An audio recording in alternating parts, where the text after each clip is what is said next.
Hello everyone, welcome to my class. Myself Dipen Soikia, Department of Mathematics, Solbrook Academy.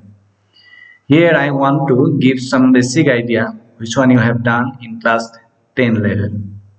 Okay. Then before starting my topic, I am going to say something. How can you study this subject in higher secondary level? তুমি class 11 or 12 তুমি সাবজেক্টটো কেনেদৰে prepare কৰিবা বা কেনেদৰে তুমি পঢ়িবা বা কেনেদৰে পঢ়িলে তোমাৰ সাবজেক্টটো ইজি হ'ব পঢ়িবলৈ সেইটো কাৰণে মই দুটামান ষ্টেপ মই ইয়াত দেখাব বিচাৰিছো ফাৰ্ষ্ট ষ্টেপটো হৈছে তোমাৰ প্লেনিং এটা প্ৰপাৰ এটা প্লেনিং এটা তুমি বনাই ল'ব লাগিব যে মই কেনেকৈ সাবজেক্টটো পঢ়িম নেক্সট তোমাৰ প্ৰিপেয়াৰেশ্যন সেইটো প্লেনিংটো মতে তুমি প্ৰিপেয়াৰেশ্যন কৰিব লাগিব তাৰ পিছত আহিলে তোমাৰ প্ৰেক্টিস তাৰ ম্যাথমেটিক্স সাবজেক্টটো মেইনলি তোমাৰ প্ৰেক্টিসৰ ওপৰত ডিপেন্ডেন্ট কৰে তাৰ পিছত আহিলে যিখিনি বস্তু পঢ়াৰ পিছত তুমি ৰিভিজন কৰিব কৰিছানে নাই ৰিভিজন সেইটো এটা ইম্পৰ্টেন্ট পইণ্ট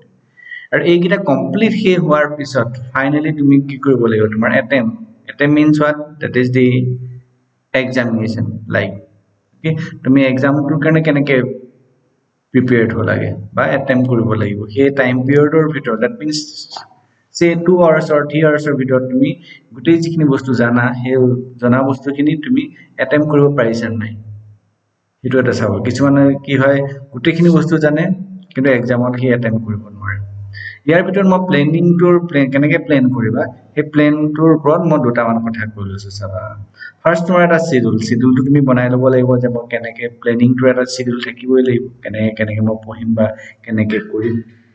নেক্সট তোমাৰ টাইম টেবুলটা তোমাৰ লাগিব ধৰক মই বস্তু কেনেকৈ কৰিম টাইম টেবুল মানে এইটোৱে নহয় মই 1 to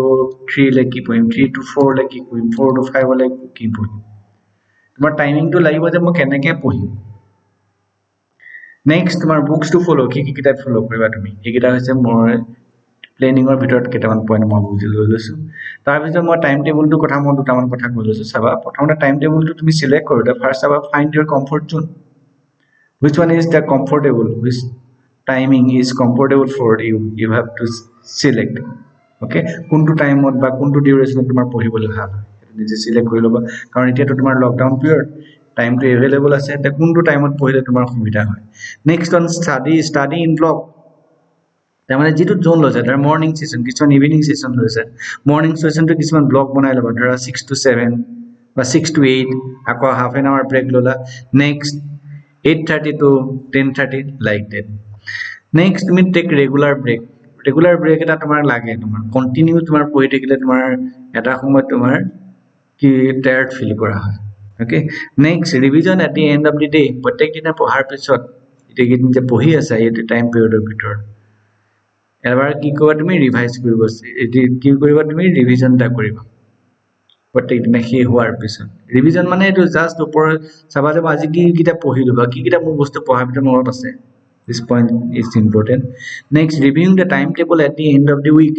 প্ৰত্যেক যেটা উইকলি তুমি টাইম টেবুলখন বনাইছা সেই উইকলি টাইম টেবুলখনৰ ভিতৰত উইকটো যেটা হে হ'ব তেটা এবাৰ চোৱা যে মোৰ টাইম টেবুলৰ মতে মোৰ পৰ্চনখিনি কমপ্লিট হৈছে নাই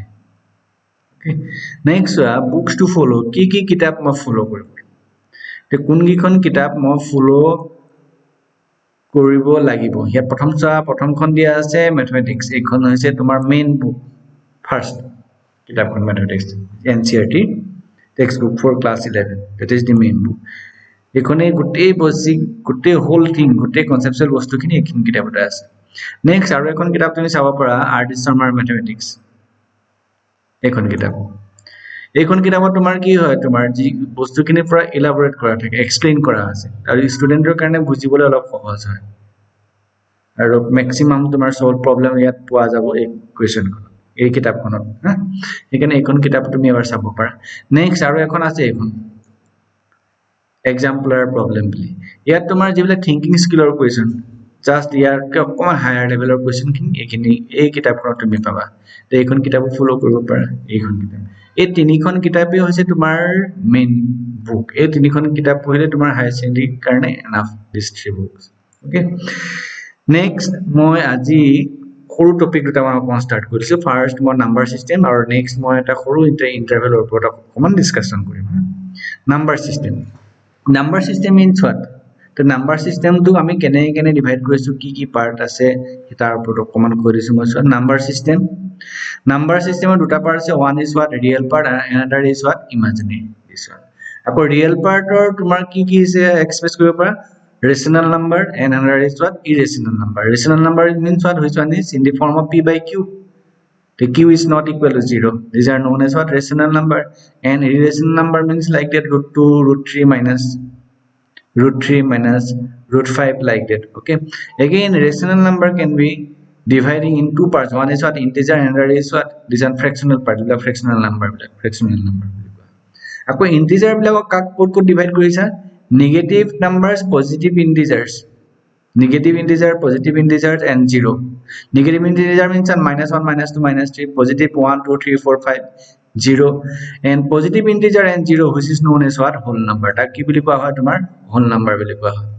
again positive number bilao generally natural number boli jana hoy এই natural number kene kisman ki hisabe prime number to gom poa sabe number and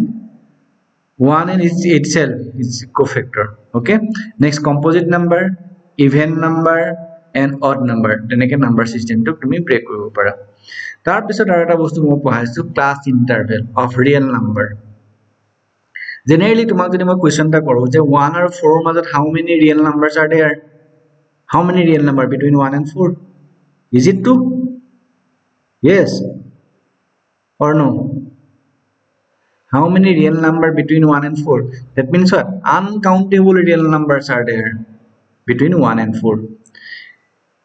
যদি তোমাক মই কোৱেশ্চনটো কৰিছে how many natural number between 1 and 4 তেতিয়া তুমি কি কি বুলি কবা 2 আৰু 3 দুটাৰ natural number আছে কিন্তু এই 1 আৰু 4 মাজত ইমানখিনি ৰিয়েল ভ্যালু কেনেকৈ তুমি ডিফাইন কৰিবা 1 আৰু 4 পৰা 1.001 1.002 এনেকৈ গৈ কলকে আপ টু 4 লাগে আছে ইমানখিনি তো তুমি ডিফাইন কৰি শো কৰিবলৈ প্ৰবলেম হ'ব হে তাৰ কাৰণে তোমাৰ এই ইন্টাৰভেল সিম্বলটো ইউজ কৰা হয় etu ko hoy first one is this one is known as closed interval and this one in inequality format defined as like that x means what x represent all the real value from a to where b where a is lower limit and b is what upper limit in graphically you can define like that it way to be defined koribo para etu is a graphical representation where a and b both are including point a aru b er majot thoka gote real value khini bujaise jot a aru b point to include hoye ase ya jodi tumar loa a place of jodi 1 consider kora b place of tumi loisa tumar 4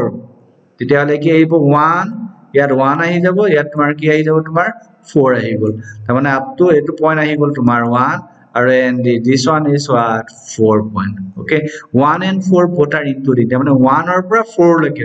all the real value similarly we consider second one that is the open interval and closed interval the difference is what here a and b both are excluding ihotok mo consider kora nai tar a pura next point to pura start hoise tarmane jot a aru b duita point exclude hoise tumi jodi yat 1 loa ya jodi moi tumi ar 4 consider koru yat 1 aru 4 duita point ei tumar ki hoise exclude tarmane 1 or next point to process start hoise that last second one this one is third one yat tumar ki hoise tumar left close right open this one also known as half open half close okay here a is what close ekane yat tumar ki aile equal ahise get less than equal aru yar open thaka karone only strictly less tar mane ya jodi 1 no 1 is what close and here we consider if you consider 4 this one is what 4 is always what open similarly when you consider this part left open right close then you can define like that right close okay here tomar jodi 1 point consider kora here jodi tumi 4 point to tumi consider kora 4 is closed but 1 is what open these four interval we use when you define the interval notation clear I hope you will understood these things and the next class I will discuss the new topics okay the notun topic te ami eta amro korim like tomar set theory mo start korim aru subject la ekebare easy পঢ়িব কাৰণে এখানে মই ভাবিছো সবে ক্লাসটো enjoy কৰিবা next ক্লাসৰ পৰা আমি আৰু ডেপথত বস্তুবিলাক ডিসকাস কৰিম ভালকে আমি পঢ়িম ঠিক আছে আৰু enjoy okay then thank you